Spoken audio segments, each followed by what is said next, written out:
안녕하셨습니까? 봄 아저씨 책 읽는 자작입니다. 저는 지금껏 읽어왔던 어떤 책에서도 이처럼 처절하게 문장 하나하나에 영혼의 통곡이 담긴 작품을 접한 적이 없었습니다. 오늘 여러분들께 들려드릴 책은 박완서 작가의 한 말씀만 하소서입니다. 이 책은 자식이 부모보다 먼저 세상을 떠나는 고통, 즉 참척의 아픔을 적나라하게 담아낸 작품입니다. 20주년 개정판을 통해서 다시 만난 이 통곡의 서사는 시간이 흘러도 그 절절함이 조금도 퇴색되지 않았습니다. 그러나 이 작품이 단순히 눈물과 통곡만으로만 가득한 이야기였다면 수많은 독자들에게 이렇게 오랜 시간 사랑받는 고전으로 자리 잡지 못했을 겁니다. 아들을 잃은 어머니의 가슴에 피어난 슬픔의 꽃은 얼마나 처연할까요? 박완서 작가는 통곡 대신 미친 듯이 펜을 붙잡고 일기를 써내려갔습니다. 자식을 잃은 고통과 슬픔, 그 절절한 내면을 가식 없이 드러냅니다. 가톨릭 잡지 생활성서에 1990년 9월부터 1년간 연재된 이 작품은 후에 박완서 소설 전집에도 포함이 되었었다고 합니다. 아들의 죽음을 겪으며 기록한 이 일기는 소설도 수필도 아닌 장르를 초월한 문학이라고 봐야 할 것 같아요. 한 어머니의 비통함과 그리움, 부정한 세상에 대한 분노, 생명을 주관하는 신에 대한 저주가 뒤섞인 절규가 페이지마다 살아 숨쉽니다. 박완서 문학의 원천이라 불리는 이 작품은요, 단순한 슬픔의 기록을 넘어서 삶과 죽음, 절대자에 대한 깊은 철학적 성찰로 승화됩니다. 세상을 저주하며 끝없이 도피하고자 했던 작가가 다시 세상 속으로 돌아오는 여정은 놀라운 서사적인 구성을 이루며 독자들의 마음을 두드립니다. 진짜 탄복하게 됩니다. 우리는 모두 이 세상에 던져진 작은 씨앗일지 몰라요. 절망의 한가운데에서도 사랑과 생명의 찬란한 싹이 피어나는 모습을 보여주는 이 작품은요, 상상력으로 다듬어진 것이 아닌 날 것 그대로의 고통과 증언이기에 더욱 강렬한 울림이 있습니다. 작가의 한 말씀만 하소서는 우리에게 절망과 대면하는 법, 죽음과 대면하는 법, 신과 대면하는 법을 가르쳐 줍니다. 그리고 그 모든 여정의 끝에는 언제나 사랑이 있음을 우리는 깨닫게 됩니다. 본문의 초반부 들려드리고요. 저는 클로징 때 다시 뵙겠습니다.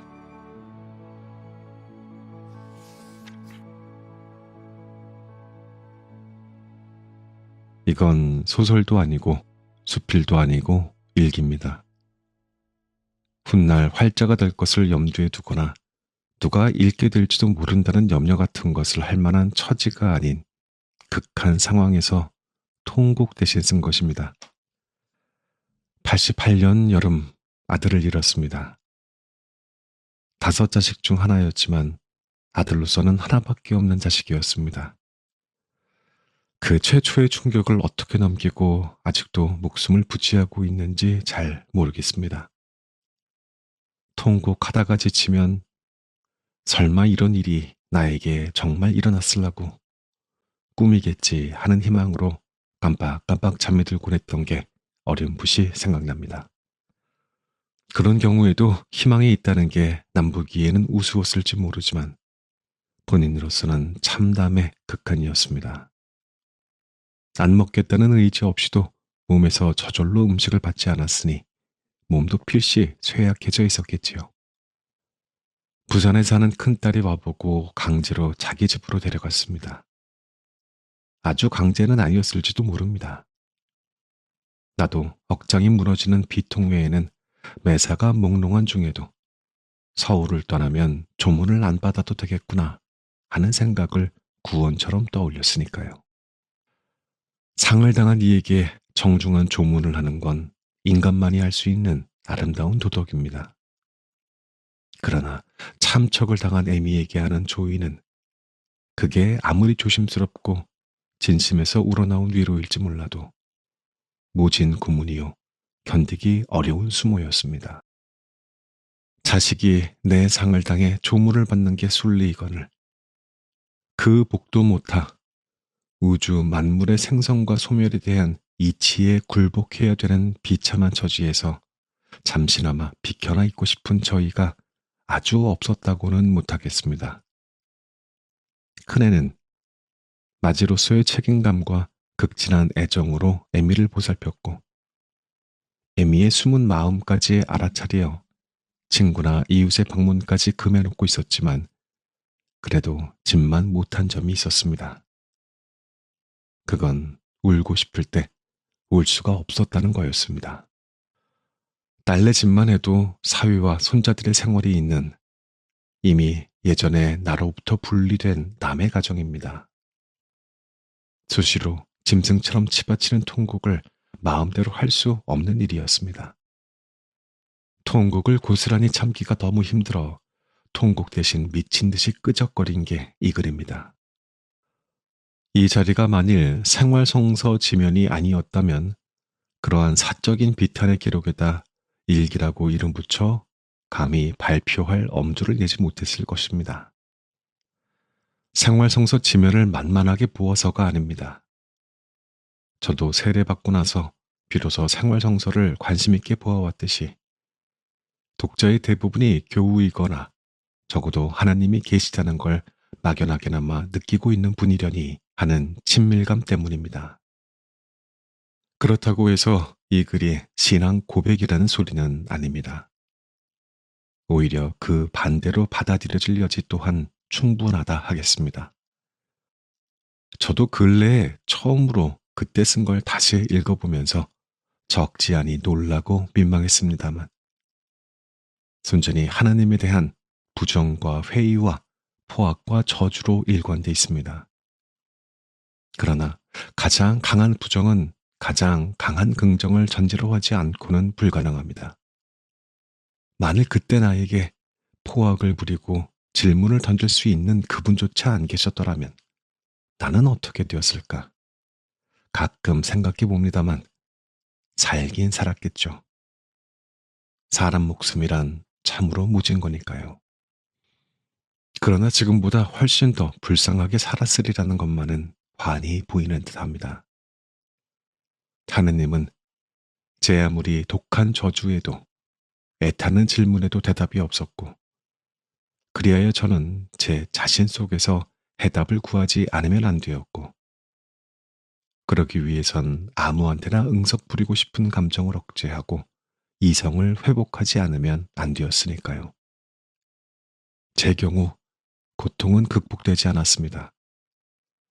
그 대신 고통과 더불어 살 수 있게는 되었습니다.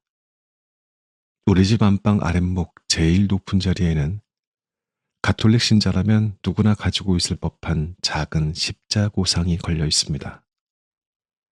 세례받을 때 선물 받은 것이어서 비슷한 게 이 방 저 방에 더 있습니다만 제가 가장 자주 대하고 따라서 가장 많은 원망을 받고 언젠가는 내 팽개쳐지는 행패까지 당한 이 못 박힌 그리스도의 얼굴에서 표정을 읽은 건 최근의 일입니다.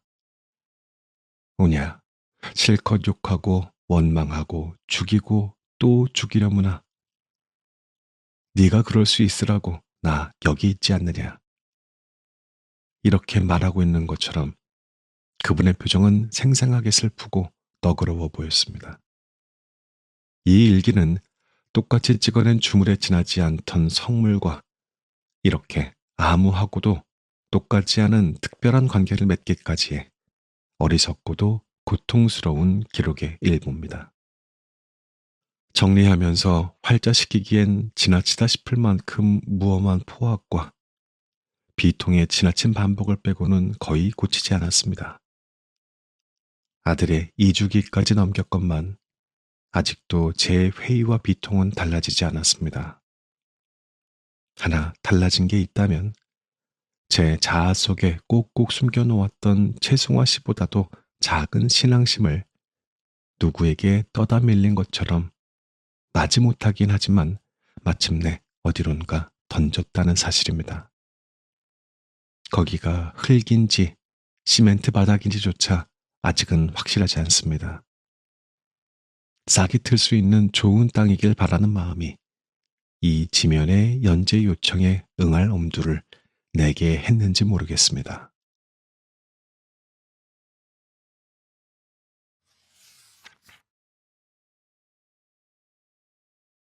1988년 9월 12일. 눈을 뜨니 낯선 방이었다. 옆에서 손자가 곤히 자고 있었다. 꿈이었으면 하는 몽롱한 착각을 즐길 새도 없이 아들이 이 세상에 존재하지 않는다는 사실이 무서운 괴물처럼 가차없이 육박해왔다. 집에서 같으면 설마 꿈이겠지 하고 현실감을 피할 수 있을 시간이 꽤 길었으련만. 아쉬운 건 그뿐이 아니었다. 아들이 이 세상에 살아있지 않다는 걸 인정하게 되면 그 다음은 가슴을 쥐어뜯으며 미친 듯이 몸을 솟구치면서 울부짖을 차례였다. 그 일이 나에게 얼마나 중요한 의식인지 아무도 모른다. 목청껏 아들의 이름을 부르면서 통곡하면 소리와 함께 고통이 발산되면서 곧 환장을 하거나 무당 같은 게 되어서 죽은 영혼과 교감할 수 있을 것 같은 예감에 사로잡히곤 했다. 그러나 한 번도 실제로 그런 경지까지 도달한 적은 없다. 번번이 그 직전까지 갔다가 되돌아오곤 했다. 환장은 아무나 하는 게 아니었다. 나는 미치는 곳조차 여의치 않은 내 강철 같은 신경이 싫고 창피스럽다. 그러나 미치기 위한 노력도 안 하고 어떻게 맑은 정신으로 긴 하루를 보낼 수 있단 말인가. 그러나 여기는 평화롭고 화목한 딸네 집이었다. 아마 나를 의식해서겠지. 낮은 소리로 주고받는 딸과 사위의 음성이 거실 쪽에서 들려왔다. 통곡을 삼켜야 하는 게 너무도 고통스러워 나는 가슴을 움켜쥐고 한동안 신음을 하다가 벌떡 일어나 거실로 가서 베란다로 나갔다. 둘이 마주 앉아 커피를 마시고 있던 딸 내외가 어쩔 줄을 모르고 엉거주춤했다. 나는 그들의 눈치를 볼 겨를이 없이 베란다 난간에 매달려 더운 눈물을 쏟았다. 그러나 소리를 내지는 않았다. 원태야, 원태야, 우리 원태야. 이 세상에 네가 없다니 그게 정말이냐. 하느님도 너무하십니다. 그 아이는 이 세상에 태어난 지 25년 5개월밖에 안 됐습니다. 병 한 번 치른 적이 없고 청동기처럼 단단한 다리와 매달리고 싶은 든든한 어깨와 짙은 눈썹과 우뚝한 코와 익살 부리는 입을 가진 준수한 청년입니다. 걔는 또 앞으로 할 일이 많은 젊은 의사였습니다. 그 아이를 데려가시다니요. 하나님, 당신도 실수를 하는군요. 그럼 하느님도 아니지요. 딸이 뒤에서 잘 주무셨느냐고 물었다. 그것이 과연 편안한 잠이었을까? 어젯밤 사위하고 맥주를 여러 병 마신 생각이 났다. 비틀거리며 방으로 들어와 수면제를 털어놓고 자리에 들었었다. 오늘이 며칠이냐고 내가 물었다. 9월 12일이라고 딸이 대답했다. 아들이 이 세상 사람이 아닌 지가 2주일이나 됐구나. 어떻게 그동안을 견뎠는지 악몽을 꾼 것 같고 지금 이러고 있는 것 또한 꿈 깬 후에 또 꿈 같다. 어제 딸이 데리러 왔을 때 싫다고 할 기력도 없었거니와 싫고 좋고 하는 마음도 우러나지 않아 물건처럼 순하게 따라왔다. 가을비가 제법 세차게 내려 공항으로 가려다 말고 서울역으로 가서 12시 새마을호를 아슬아슬하게 탄 생각도 나지만 화면을 통해 본 남의 일처럼 그때의 느낌은 공백 상태다. 그러나 불과 2, 3분을 남겨놓고 지느러미처럼 휘청거리는 다리로 계단을 뛰어내릴 때의 느낌은 왜 그렇게 생생한 것일까? 딸의 도움으로 그렇게 급히 달릴 수 있었으련만 지금 남아있는 느낌은 층층 다리가 활처럼 휘면서 내 발밑으로 맹렬한 속도로 달려드는 것 같은 공포감밖에 없다. 아마 발을 헛디딜 것 같은 위기의식 때문에 그때의 느낌이 그렇게 생생하다면 내가 죽고 싶다는 건 얼마나 새빨간 거짓말인가. 나는 지금까지 내 몸에 남아있는 어제의 위기의식에 치욕감을 느꼈다. 그래도 내가 죽고 싶은 건 정말이다. 지난 10여일 동안 거의 먹은 게 없다. 아이들 성화로 먹는 척한 유동식도 토하거나 설사 아니면 변비로 먹은 것 몇 배의 기운을 빼갔다. 몸이 음식을 받지 않는다는 건 죽을 징조가 아닌가.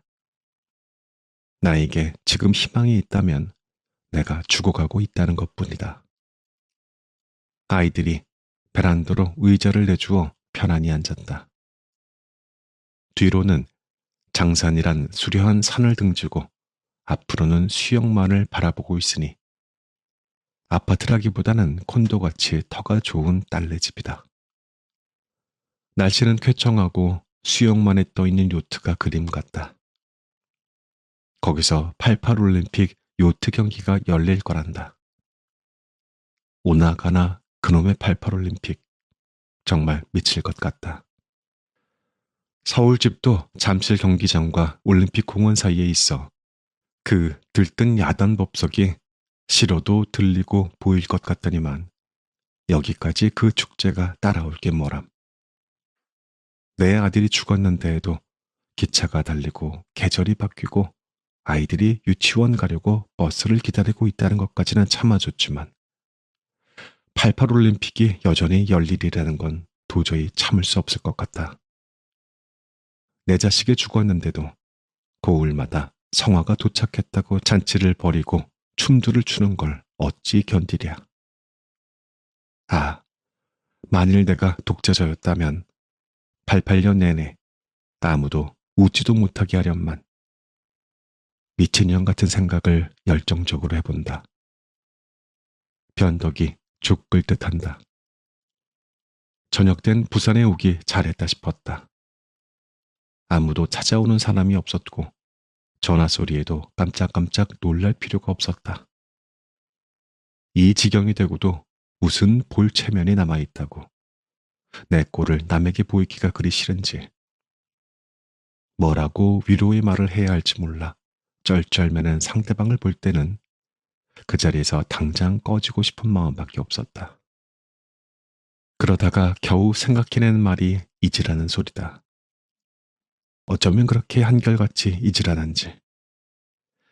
세월이 약이라는 소리를 들을 때처럼 격렬한 반감이 솟구칠 때도 없다. 그 애는 25년 5개월 동안이나 나를 행복하게 해주었다. 내 기쁨이요, 보람이요, 희망이요, 기둥이었다. 우리는 자식을 가르칠 때 남의 은혜를 잊지 말라고 가르친다. 배은망덕은 가장 타개해야 할 부도덕으로 친다. 곤궁했을 때 받은 얼마 안 되는 금전적인 도움이나 우울한 날 말동무해준 친구의 우정도 잊지 않고 오래 기억하는 게 사람의 도리이거늘. 어떻게 25년 5개월 동안이나 나를 그렇게 기쁘게 해준 아들을 잊는 게 수라고 말할 수 있을까? 나에게 하루하루 목숨을 부지해야 하는 까닭이 있다면 그 애를 기억하며 그 애가 이 세상에 없다는 사실로 인하여 고통받는 일뿐이거늘. 자기 전에 또 맥주. 오늘은 어제보다 더 많이 마셨다. 밥도 죽도 잘 안 넘어가는데 맥주는 얼마든지 마시겠고 문어나 소라 같은 안주도 꽤 집어먹었는데 아직은 별 이상이 없다.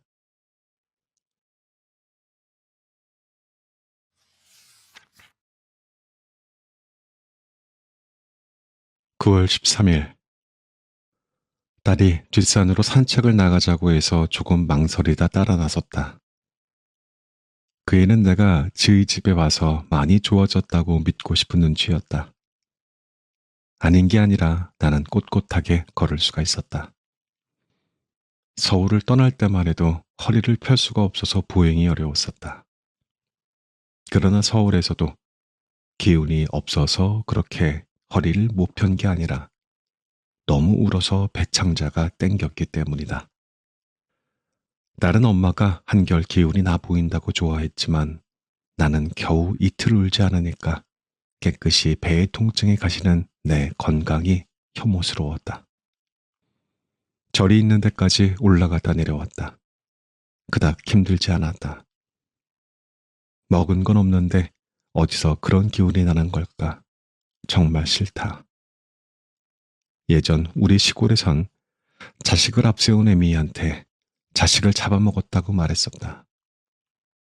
어린 마음에도 그 소리가 끔찍해 소름이 끼쳤는데 지금 생각하니 나한테 해당하는 소리가 아닌가. 나야말로 자식을 잡아먹은 것이다. 그렇지 않고서야 이렇게 줄창 먹지 않고도 배부를 수가 없고 먹지 않았는데에도 수족을 움직이는데 지장이 없을 수가 없지 않은가. 산을 내려오다가 길가 풀숲에서 신기한 꽃 한 송이를 발견했다. 연 분홍의 장미꽃 봉오리 같이 생긴 꽃 한 송이가 풀 끝에 애초롭게 매달려 있었다. 꽃의 품위가 결코 잡초 따위에서 필 꽃이 아니었다. 나는 걸음을 멈추고 그 꽃의 줄기를 더듬어 내려간다는 게 그만 그 가냘픈 식물을 뿌리째 뽑아내는 결과가 되었다. 줄기에 달린 잎을 보니 봉숭아였다. 봉숭아 중에도 분홍 봉숭아는 흔치 않은데 어쩌다 씨가 하나 풀숲에 떨어져 싹이 나고 잎이 돋고 간신히 꽃까지 핀 모양이다. 뿌리째 뽑았으니 할 수 없이 집까지 가져왔다. 피곤해서 한동안 누웠다 일어나 보니 무심히 뽑아온 한 포기의 봉숭아는 문갑 위에서 이미 형체도 알아볼 수 없게 시들어 있었다. 내 아들은 지금 어떤 모습으로 땅속에 누워 있는 걸까? 내 아들이 어두운 땅속에 누워 있다는 걸 내가 믿어야 하다니. 발작적인 서름이 북받쳤다. 나는 내 정신이 미치기 직전까지 곧장 돌진에 들어갔다가 어떤 강인한 저지선에 부딪혀 몸부림치는 걸 여실하게 느낀다. 그 저지선을 느낄 수 없어야 미칠 수 있는 건데 그게 안 된다. 인간의 삶과 죽음을 관장하는 초월적인 존재가 정말 있다면 내 아들의 생명도 내가 봉숭아를 뽑았듯이 실수도 못 되는 순간적인 호기심으로 장난처럼 거두어간 게 아니었을까. 하나님, 당신의 장난이 인간에겐 얼마나 무서운 운명의 손길이 된다는 걸 왜 모르십니까? 당신의 거룩한 모상대로 창조된 인간을 이렇게 막 가지고 장난을 쳐도 되는 겁니까? 아이들이 불러서 베란다로 나가보니 저녁 때인데도 대마도가 뚜렷이 보인다. 어제 쾌청한 날에도 안 보였던 대마도가 거짓말처럼 선명하게 나타나 보인다. 우리 눈에 안 보일 때에도 대마도는 거기 있었을 것이 아닌가. 그렇다면 보인다고 다 있는 것도 아닐지 모른다. 내가 감각할 수 있는 모든 것이 실제로 존재하는 게 아니라 환상일 것도 같다. 어쩔 거나 이 인생의 덧없음을. 인생은 풀과 같은 것, 들에 핀 꽃처럼 한 번 피었다가도 스치는 바람결에도 인해 사라져 그 있던 자리조차 알 수 없는 것. 시편. 주여, 그렇게 하찮은 존재에다 왜 이렇게 진한 사랑을 불어넣으셨습니까?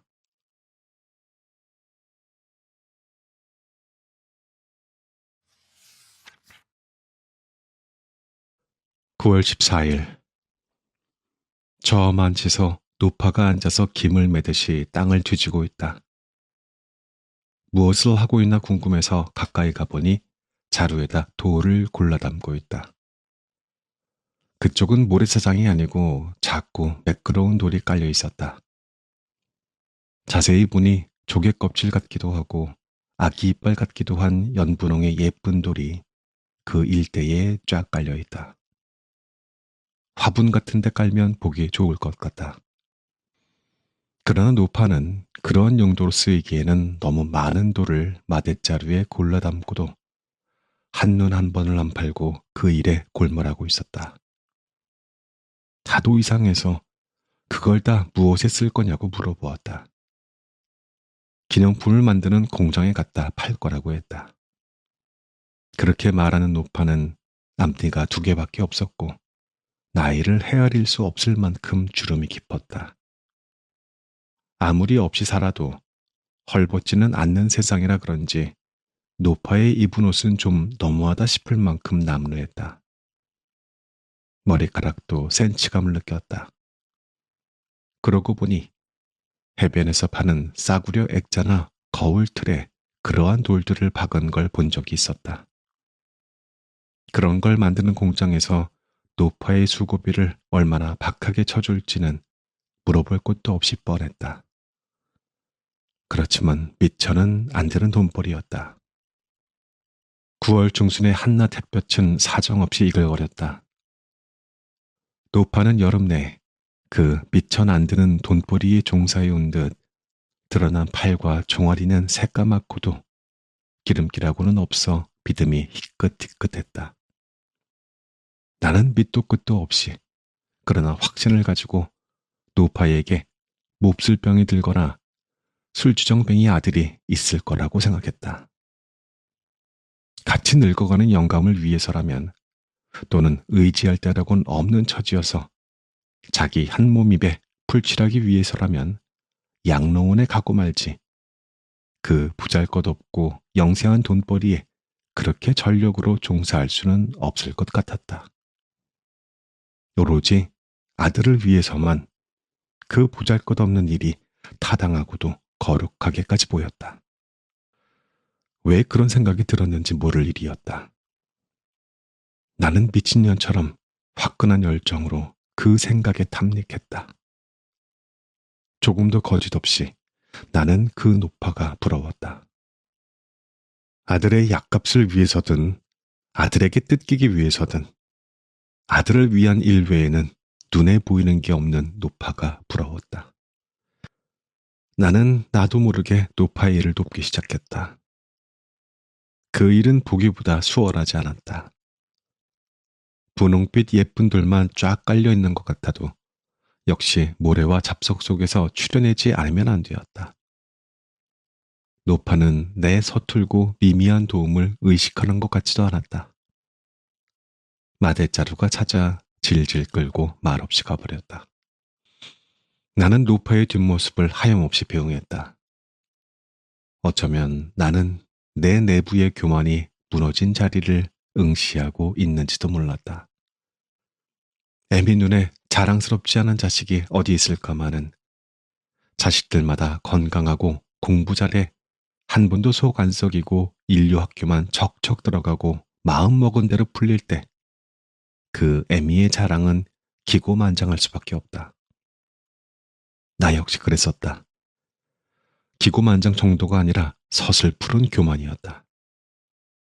그래서 남의 공부 못하는 자식, 방탕하거나 버르장머리 없는 자식을 속으로 은근히 깔보았었다. 그것도 학교라고 허리가 휘게 번 돈으로 등록금을 대야 하다니.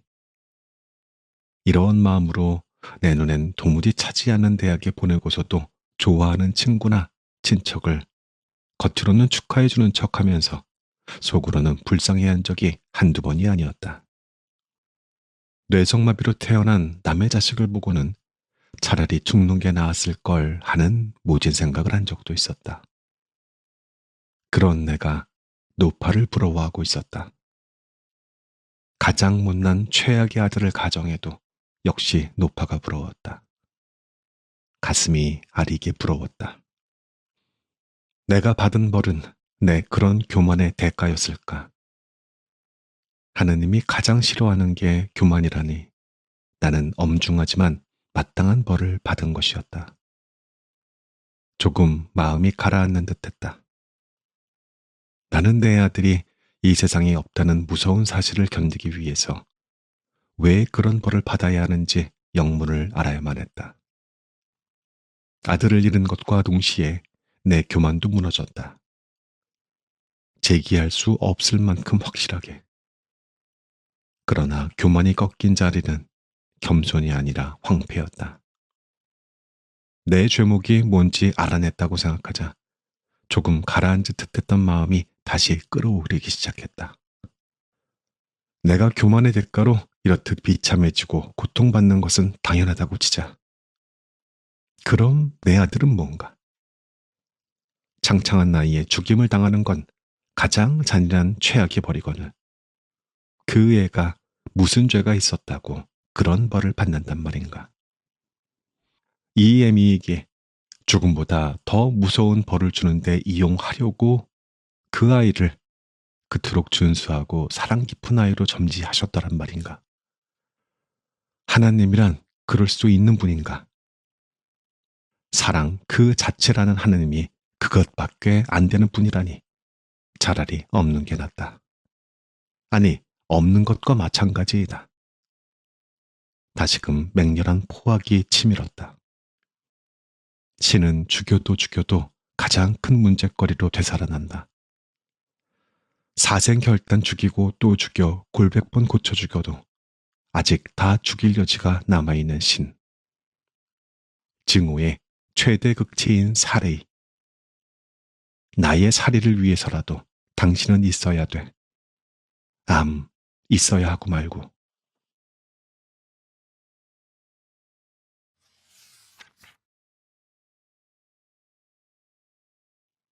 9월 17일 남편이 별세한 후 반야심경을 해설한 카세트 테이프를 마냥 반복해 들으며 위로받은 생각이 났다. 그때만 해도 내 마음이 열려 있었기 때문에 좋은 말에서 마음의 자세를 바로잡아주는 힘을 얻을 수가 있었다. 그러나 지금은 아니었다. 너무도 큰 슬픔이 내 마음을 돌처럼 딱딱하게 만들어 버렸다. 이혜인 수녀로부터 받은 세 권의 책 중에서 샘과 종교박람회도 법구경처럼 단숨에 읽었다. 두 권 다 앤소니드 멜로라는 처음 들어보는 신부님이 쓴 짧고 재미있는 이야기 모음이었다. 쉽고 단순한 글들이었지만 조급하게 읽어도 되는 글은 결코 아니었다.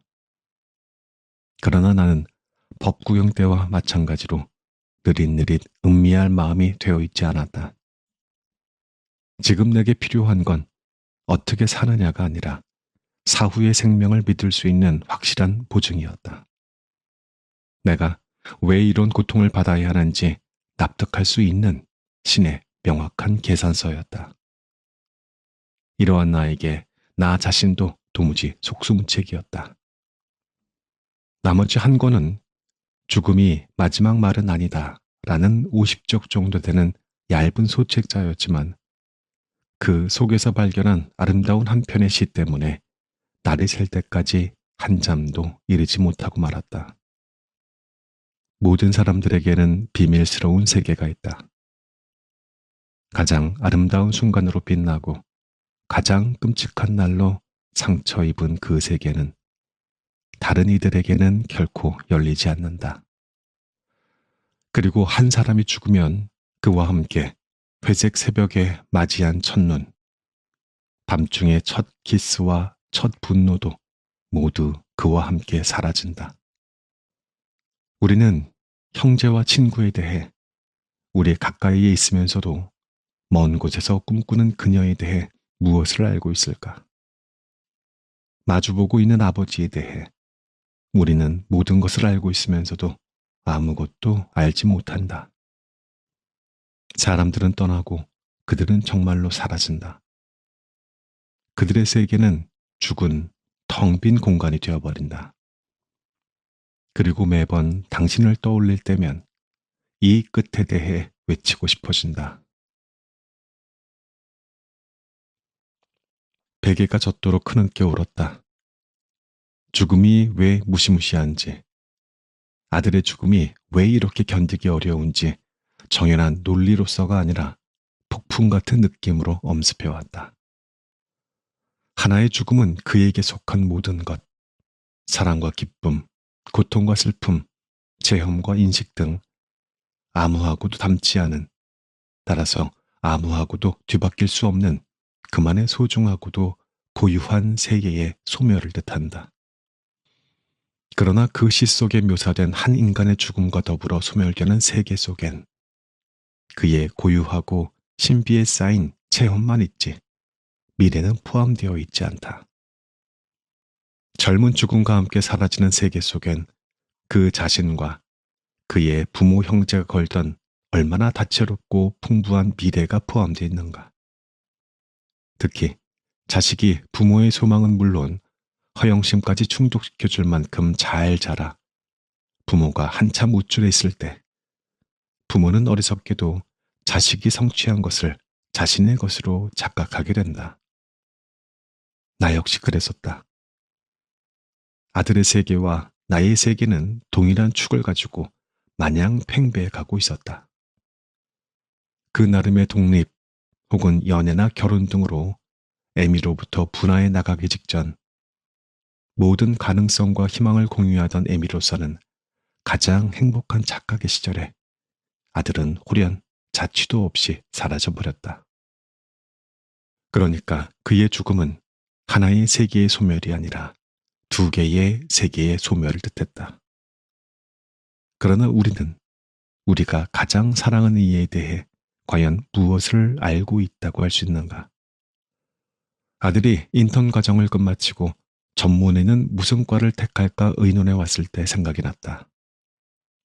그 애는 나만 반대하지 않는다면 마취과를 하고 싶다고 했다.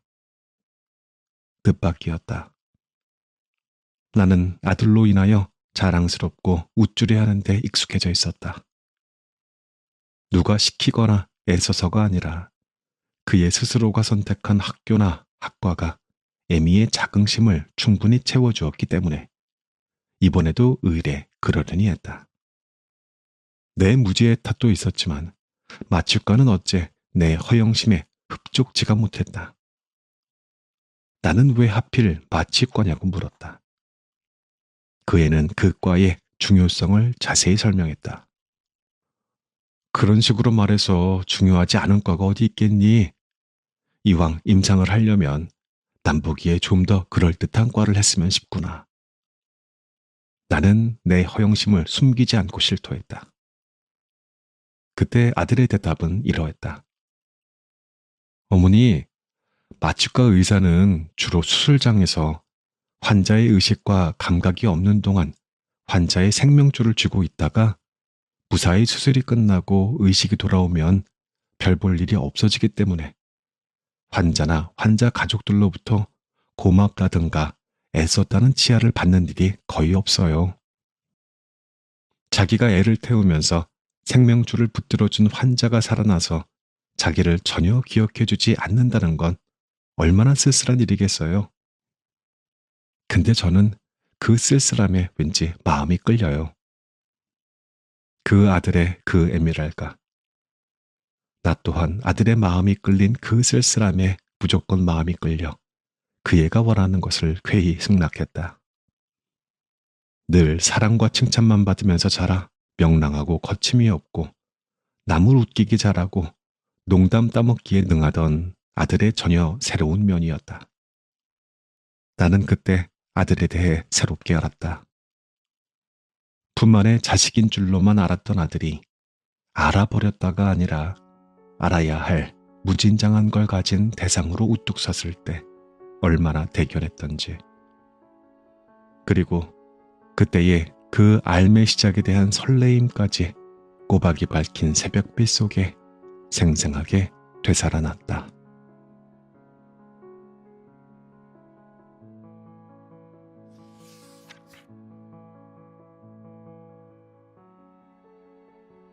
이 책의 낭독은 여기까지 하겠습니다.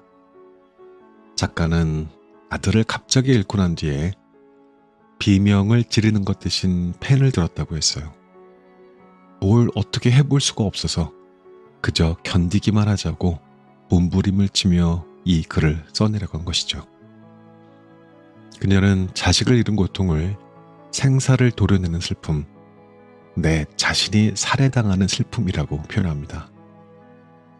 그 지독한 아픔 앞에서 작가는 끝없이 묻습니다. 왜 하필 나인가? 왜 하필 내 아들인가 말이다. 하지만 이 질문들에 아무런 답도 듣지 못합니다. 아무리 물어도 대답이 없습니다. 그래서 제목이 제발 한마디만 해달라는 거였습니다. 그러나 깊은 절망 속에서 박원서 작가는 뜻밖의 위로를 발견합니다. 그것은 타인의 고통이 주는 아이러니한 위안이었어요. 자신의 아픔을 드러내자 오히려 주변 사람들은 그 고통 속에서 조용한 위로를 받더라는 겁니다.